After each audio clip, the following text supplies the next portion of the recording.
How are you?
It really delayed today. I almost thought it wasn't going to kick in.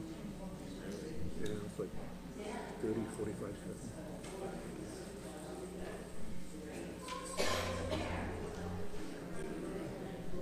It must be something there.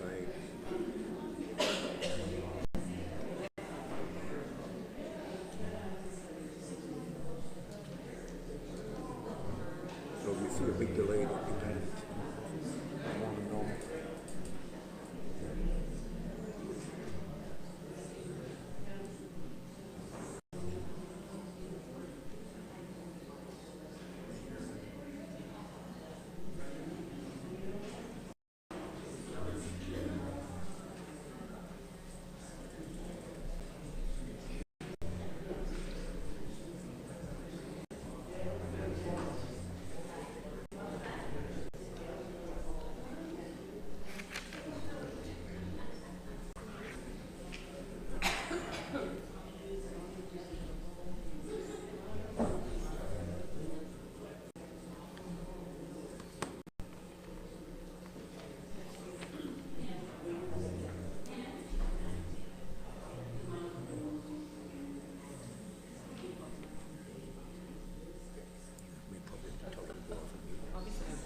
Good morning. Today is a day of solemnity and silence. Today is also a day of great love and grace. And so as we come to worship this morning, this is going to be a little bit different from what we're used to. There will be the story that we love and yet that we are sad to hear. There will be times of silence and reflection. And the service will proceed unannounced. We'd invite you to stay seated, as when we sing, we'll be doing short choruses in between our readings. And then everyone is invited downstairs, and we will continue our worship with communion. Today we hear the story of Good Friday. It is a day when we remember the great love that Jesus showed for us and the cost at which that love came. The cost of bringing us back into relationship with God. We know this is not the end of the story of God's redemption, but it is an important part. We remember and celebrate that Christ rose again on Easter.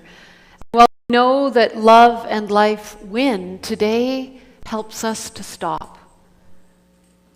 Helps us to reflect deeply on the depth of God's love and the fact that the burdens that we bring of guilt, of hurt, of pain, of sadness, of mistakes made, are taken on the cross. And we don't have to bear them anymore, but somebody did. In Christ, God lived this story, not for glory, not for crowds of onlookers. Jesus went through this story for you and for me, to show us once and for all that there is nothing in this universe or beyond that can ever separate us from the love of God. Jesus did this for you and for me.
Let us gather in prayer.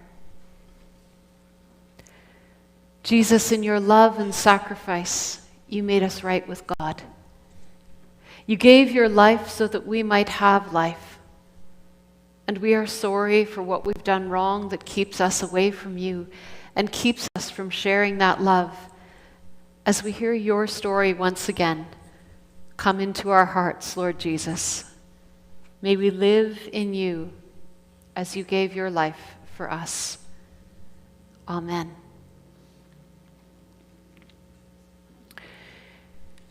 It starts with betrayal.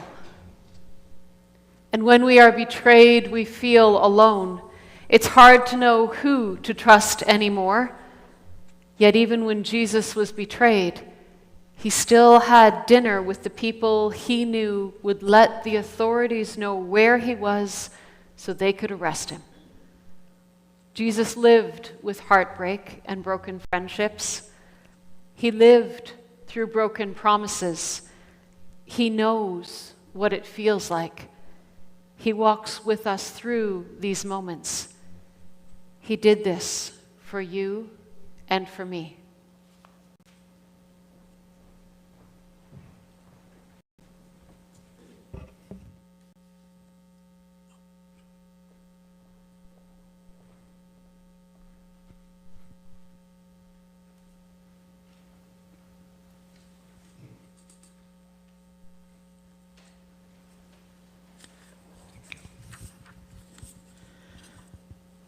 A reading from Mark chapter 14, verses 1 to 25. It was now 2 days before Passover and the festival of the thin bread.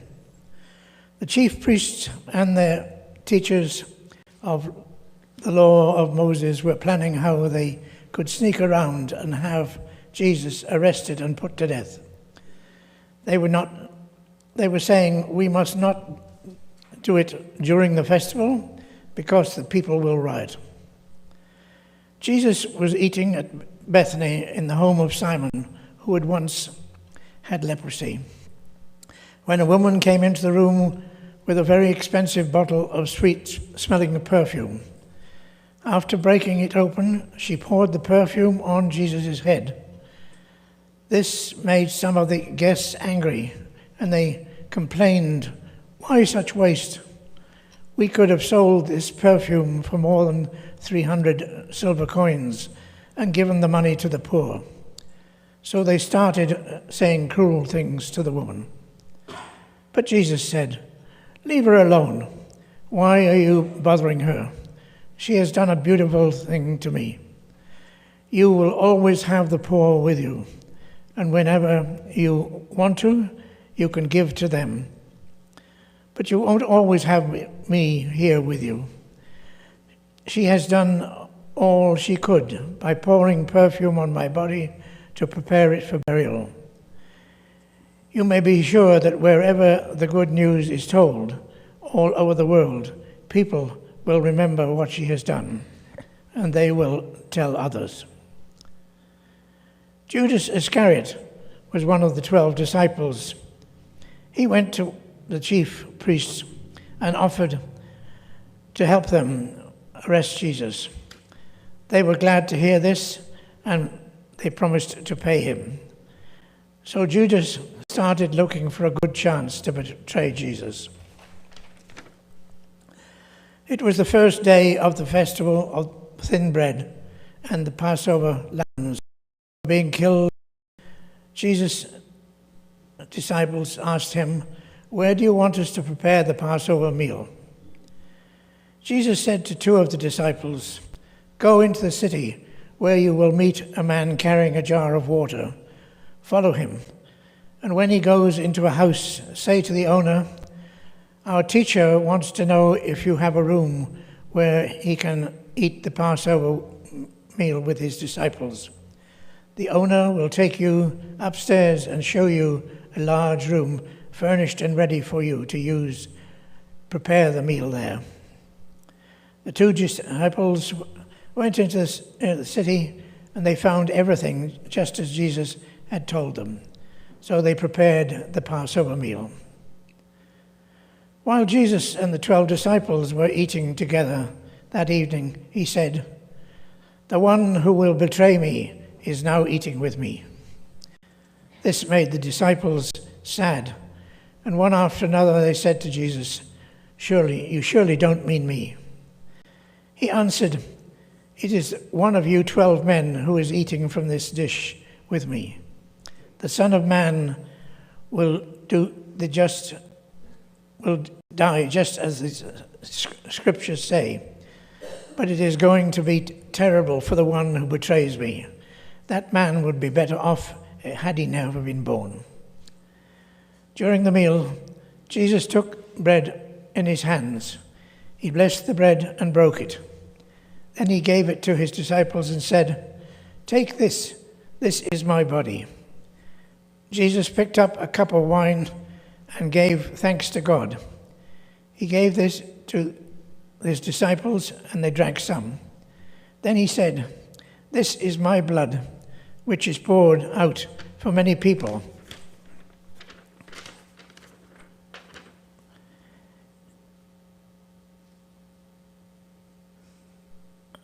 And with it, God makes this agreement. From now on, I will not drink any wine until I drink new wine in God's kingdom." Then, when they sang a hymn and went out to the Mount of Olives, the word of the Lord. Thanks be to God.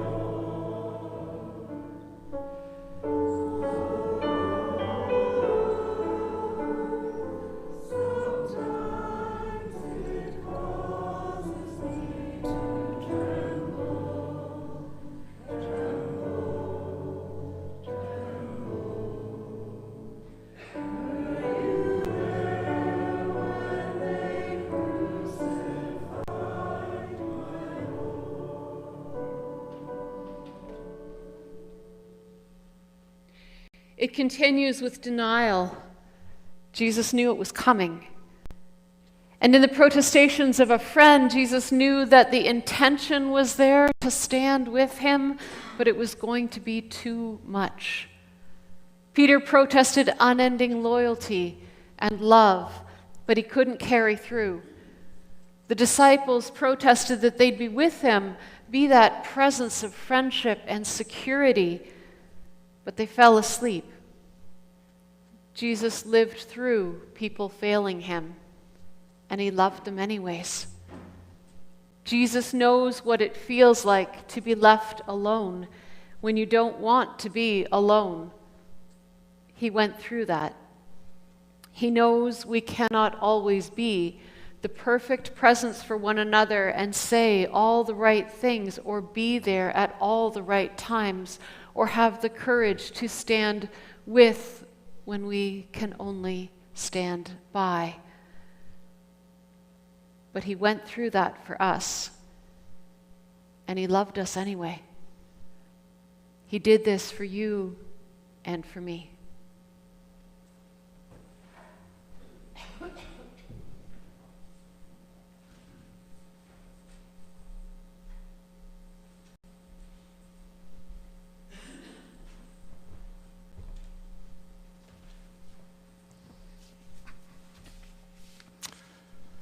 A reading from Mark 14, verses 26 to 31 and 32 to 42. Jesus said to his disciples, "All of you will reject me. As the scriptures say, I will strike down the shepherd, and the sheep will be scattered. But after I am raised to life, I will go ahead of you to Galilee." Peter spoke up, "Even if all the others reject you, I never will." Jesus replied, "This very night, before a rooster crows twice, you will say 3 times that you don't know me." But Peter was so sure of himself, he said, "Even if I have to die with you, I will never say I don't know you." All the others said the same thing.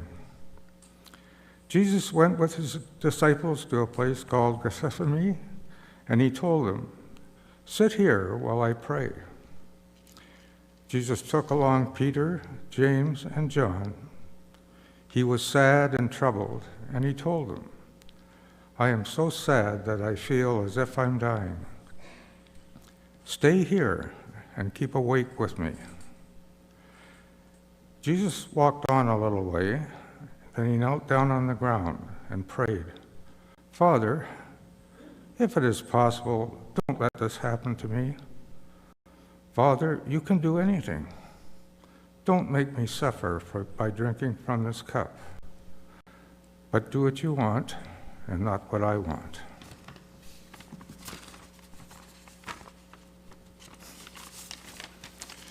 When Jesus came back, he found the disciples sleeping. He said to Simon, "Are you asleep? Can't you stay awake just for 1 hour? Stay awake and pray that you won't be tested.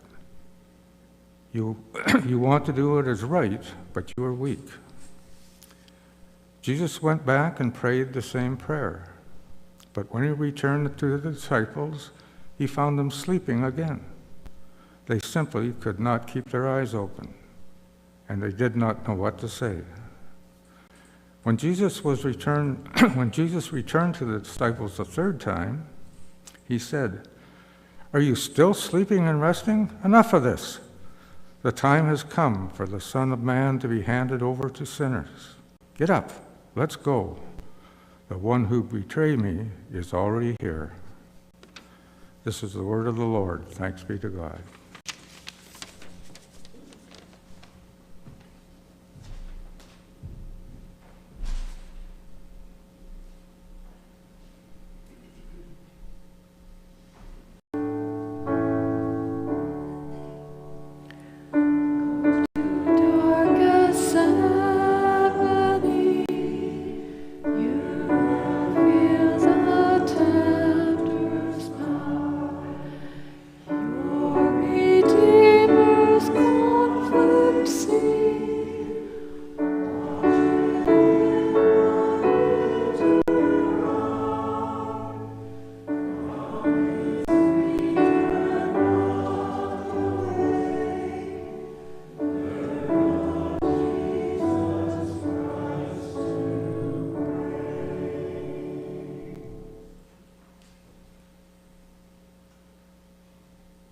And the day goes into an evening that becomes worse and worse.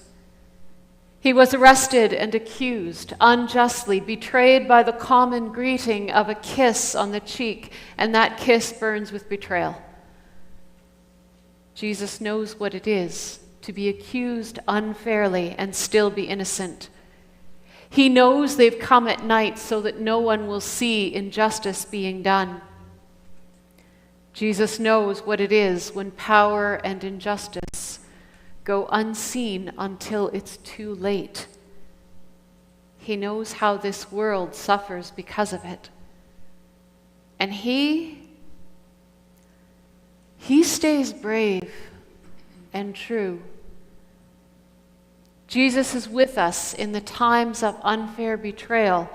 When the world seems like it is throwing so much at us, we can't take it anymore. He went through that. He did it for you and for me.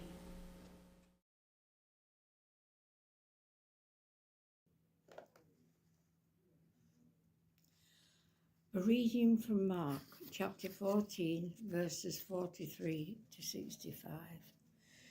Jesus was still speaking when Judas, the betrayer, came up. He was one of the 12 disciples, and a mob of men armed with swords and clubs were with him. They had been sent by the chief priests, the nation's leaders, and the teachers of the law of Moses. Judas had told them ahead of time, "Arrest that man, the one I greet with a kiss. Tie him up and lead him away." Jesus walked right up to Jesus and said, "Teacher, Then Judas kissed him, and the man grabbed Jesus and arrested him. Someone standing there pulled out a sword. He struck the servant of the high priest and cut off his ear. Jesus said to the mob, "Why do you come with swords and clubs to arrest me like a criminal? Day after day I was with you and taught in the temple, and you didn't arrest me. But when the scriptures say must come true." All of Jesus' disciples ran off and left him. One of them was a young man who was wearing only a linen cloth. And when the men grabbed him, he left the cloth behind and ran away naked. Jesus was led off to the high priest. Then the chief priests, the nation's leaders, and the teachers of the law of Moses all met together. Peter had followed at a distance, and when he reached the courtyard of the high priest's house, he sat down with the guards to warm himself beside the fire. The chief priests and the whole council tried to find someone to accuse Jesus of a crime so that they could put him to death, but they could not find anyone to accuse him. Many people did tell lies against Jesus, but they did not agree on what they said. Finally, some men came up and lied about him. They said, "We heard him say would tear down the temple that we built. He also claimed that in 3 days he would build another one without any help." But even they did not agree on what they said. The high priest stood up in the council and asked Jesus, "Why don't you say something in your own defense? Don't you hear the charges they are making against you?" But Jesus kept quiet and did not say a word. The high priest asked him another question. "Are you the Messiah, the Son of glorious God?" "Yes, I am," Jesus answered. "Soon you will see the Son of Man sitting on the right side of God all-powerful and coming with the clouds of heaven." At once the high priest ripped his robes apart and shouted, "Why do we need more witnesses? You heard him claim to be God. What is your decision?" They all agreed he should be put to death. Some of the people started spitting on Jesus. They blindfolded him and hit him with their fists and said, "Tell us who hit you." Then the guards took charge of Jesus and beat him. Thanks be to God.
When I saw the prisoner, I knew that he was the one they called Jesus. I had heard him speak just a few days before, and I knew what had gone on in the temple when he drove out the money changers. My, but that was something! What a commotion! But now they had him, poor fellow. And when I saw them take him into the high priest's house, I thought that it would be the worst for him. It was chilly in the courtyard that night, and the guards had lit a fire. They sat huddled around, wrapped in their cloaks, trying to keep warm. As I passed, I noticed that big fellow, Simon Peter, sitting there close to the fire. "You're one of them," I said. "You're one of those who were following Jesus." A look of sheer terror passed over his face. "I don't know what you're talking about," he said, and he drew back from me. "All right," I thought. "Have it your way," but you were with him. Later, one of the girls recognized him and asked him if he was not with Jesus. He burst out, "No! I don't even know the man." And all the time he was speaking in that ridiculous Galilean drawl. At dawn, again he was recognized, and again he denied knowing Jesus. But the moment he swore for the third time that he wasn't one of them, a rooster crowed. Then he burst into tears, a big man crying as if his heart were breaking, and he stumbled out of the courtyard. I wonder what will happen to Jesus now that he is all alone.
Mark 14, verses 66 to 72. While Peter was still in the courtyard, a servant girl of the high priest came up and saw Peter warming himself by the fire. She stared at him and said, "You were with Jesus from Nazareth." Peter replied, "That isn't true. I don't know what you're talking about. I don't have any idea what you mean." He went out to the gate, and a rooster crowed. The servant girl saw Peter again and said to the people standing there, "This man is one of them." "No, I'm not," Peter replied. A little while later, some of the people said to Peter, "You certainly are one of them. You're a Galilean." This time, Peter began to curse and swear. "I don't even know the man you're talking about." At once the rooster crowed a second time. Then Peter remembered that Jesus had told him, "Before a rooster crows twice, you will say 3 times that you don't know me." So Peter started crying. Thanks be to God.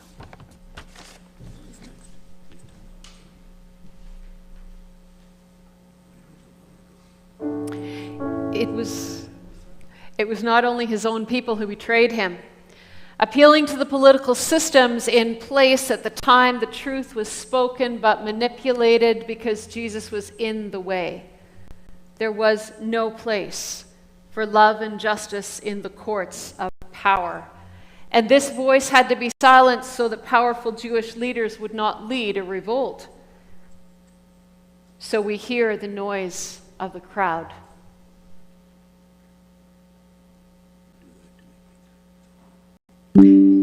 Pilate chose what he thought was the lesser of 2 evils and released a murderer.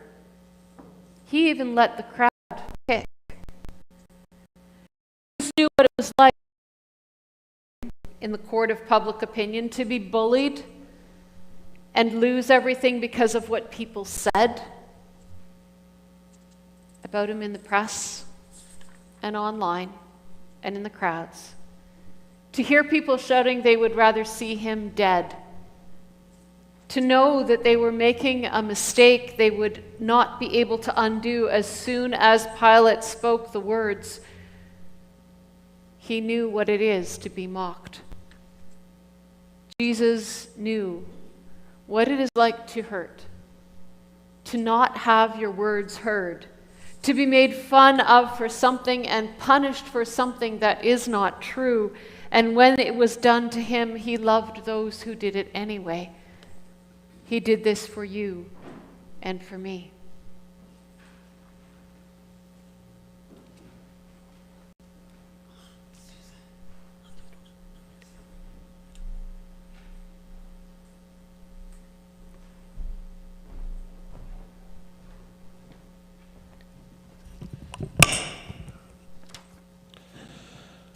A reading from Mark 15, verses 1 to 20.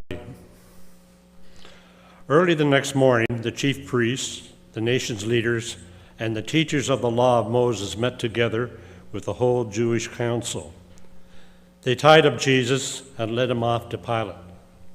He asked Jesus, "Are you the king of the Jews?" "Those are your words," Jesus answered. The chief priests brought many charges against Jesus. Then Pilate questioned them again. "Don't you have anything to say? Don't you hear what the crimes they say you have done?" But Jesus did not answer, and Pilate was amazed. During the Passover, Pilate always freed one prisoner chosen by the people. And at that time there was a prisoner named Barabbas. He and others had been arrested for murder during a riot. The crowd now came and asked Pilate to set a prisoner free, just as he usually did. Pilate asked them, "Do you want me to free the king of the Jews?" Pilate knew that the chief priests had brought Jesus to him because they were jealous. But the chief priests told the crowd to ask Pilate to free Barabbas. Then Pilate asked the crowd, "What do you want me to do with this man you say is king of the Jews?" They yelled, "Nail him to a cross! Nail him to a cross!" Pilate answered, "But what crime has he done?" "Nail him to a cross," they yelled even louder.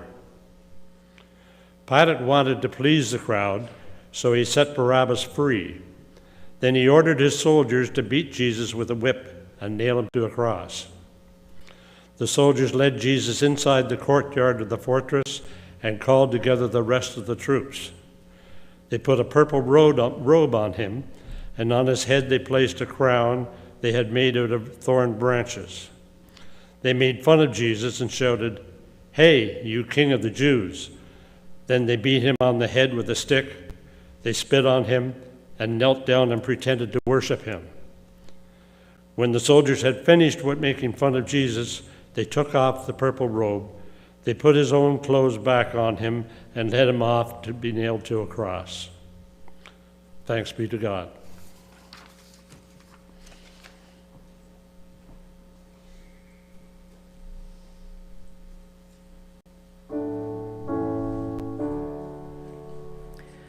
Climb to Calvary's mournful side.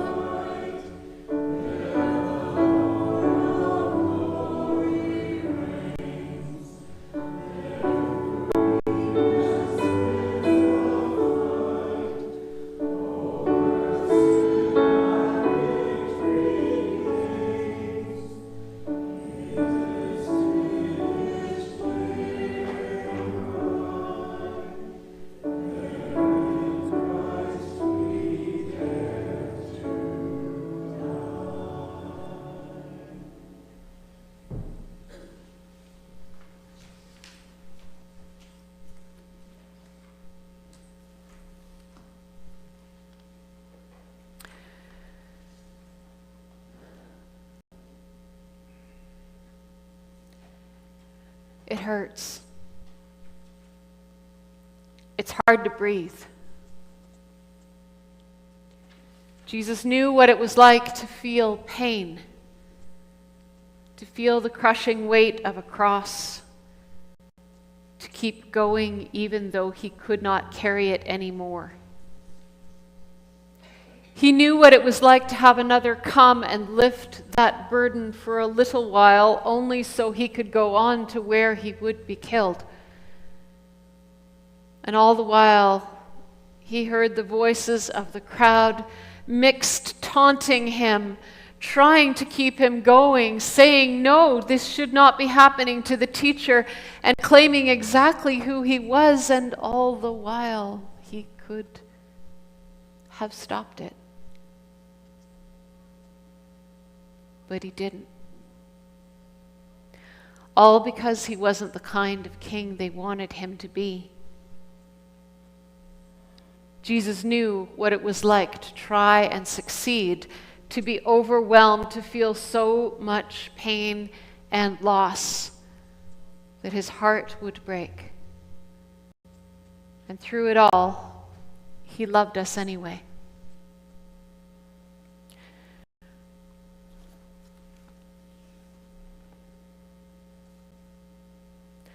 Mark chapter 15. The soldiers took Jesus to Golgotha, which means the place of a skull. There they gave him some wine mixed with a drug to ease the pain, but he refused to drink it. They nailed Jesus to a cross and gambled to see who would get his clothes. It was about 9 o'clock in the morning when they nailed him to the cross. On it was a sign that told why he was nailed there. It read, "This is the King of the Jews."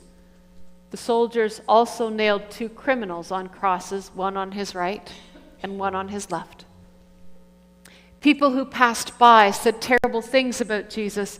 They shook their heads and shouted, "Ha! So you're the one who claimed you could tear down the temple and build it again in 3 days. Save yourself and come down from that cross."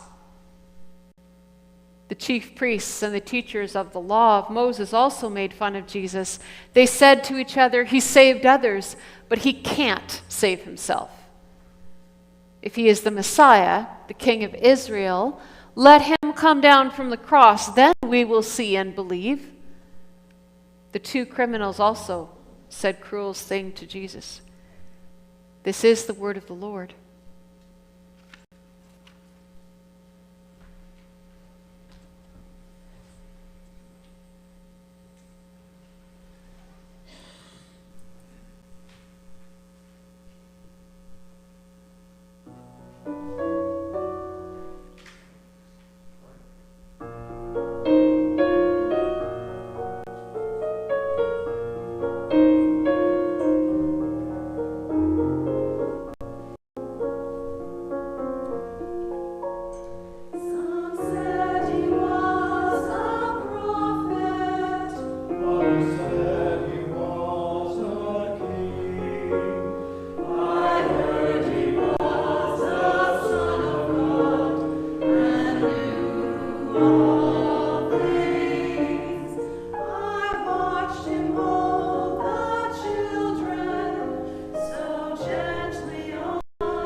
There's a terrifying stillness that roars in your ears.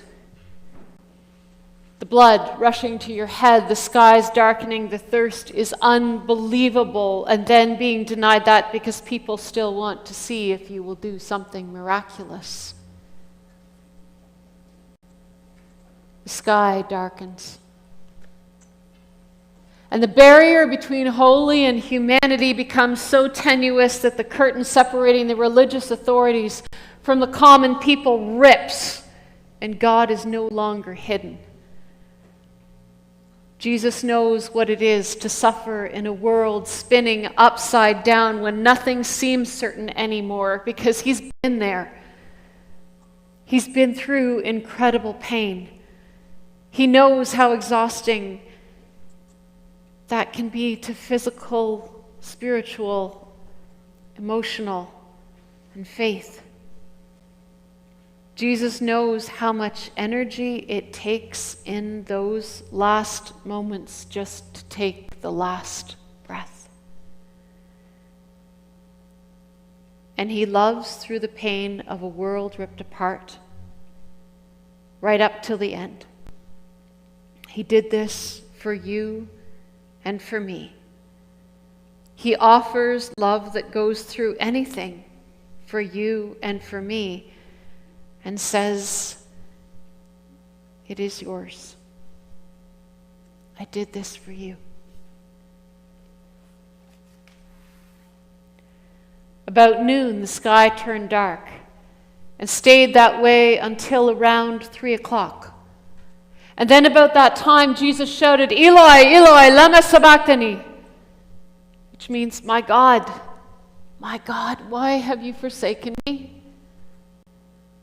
Some of the people heard him and said, he's calling for Elijah. One of them ran and grabbed a sponge. After he had soaked it in wine, he put it up on a stick and held it up to Jesus. He said, let's wait and see if Elijah will come down. Jesus gave a cry and died. At once, the curtain in the temple tore in two from top to bottom. A Roman army officer was standing in front of Jesus. When the officer saw how Jesus died, he said, this man truly was the Son of God. Some women looked on from a distance. They and many others had come with Jesus to Jerusalem. But even before this, they had been his followers and had helped him while he was in Galilee. Mary Magdalene and Mary, the mother of the younger of James and Joseph, were two of these women. Salome was also one of them. This is the word of the Lord. Thanks be to God.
A reading from Mark, chapter 15, verses 42 to 47. It was now the evening before the Sabbath, and the Jewish people were getting ready for that sacred day. A man named Joseph from Arimathea was brave enough to ask Pilate for the body of Jesus. Joseph was a highly respected member of the Jewish council, and he was also waiting for God's kingdom to come. Pilate was surprised to hear that Jesus was already dead, and he called in the army officer to find out if Jesus had been dead very long. After the officer told him, Pilate let Joseph have Jesus' body. Joseph bought a linen cloth and took the body down from the cross. He had it wrapped in the cloth, and he put it in a tomb that had been cut out into solid rock. Then he rolled a big stone against the entrance to the tomb. Mary Magdalene and Mary, the mother of Joseph, were watching and saw where the body was placed. Thanks be to God.